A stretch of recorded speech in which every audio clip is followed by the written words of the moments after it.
Hello అండి. ఇవేంటో గుర్తుపట్టారా? తెలిస్తే గనుక తప్పకుండా కామెంట్ సెక్షన్‌లో షేర్ చేయండి. మేము వెకేషన్‌కి వెళ్ళినప్పుడు ఒక పెట్రోల్ బంక్ దగ్గర ఆగాము. అక్కడ ఆగినప్పుడు చుట్టూ ఎక్కడ చూసినా సరే ఇలా అందమైన మొక్కలు, చెట్లయితే ఉన్నాయన్నమాట. అసలు పెట్రోల్ బంకేనా ఇది అన్నట్టు అనిపించింది. లేకపోతే ఏదైనా తోటకొచ్చామా అన్నట్టుగా అనిపించిందనమాట. అంత ప్రశాంతంగా ఉందక్కడ.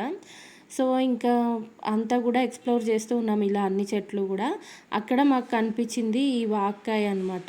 సో, ఇంకా అక్కడ పెట్రోల్ బంక్ వాళ్ళ పర్మిషన్ అడిగి కొన్ని వాక్కాయలు, అలాగే వాటర్ యాపిల్స్ కూడా తెంపుకున్నాము. ఇదిగోండి మా అమ్మ అయితే అన్ని వాక్కాయలైతే తెంపేస్తూ ఉంది. ఎంత పుల్లగా ఉందో చెట్టుకి చూస్తున్నప్పుడు కూడా చాలా అందంగా, చాలా ఎక్సైట్మెంట్‌గా అనిపించింది. అసలు పెట్రోల్ బంక్‌కి మనం ఇలా మొక్కలు ఎక్స్‌ప్లోర్ చేయడానికి కూడా వెళ్ళొచ్చు అన్నట్టు అనిపించిందనమాట. వీడియో నచ్చితే లైక్ చేయండి. మరిన్ని మినీ వ్లాగ్స్ కోసం నా ఛానల్‌ని సబ్స్క్రైబ్ చేసుకోండి. Bye bye.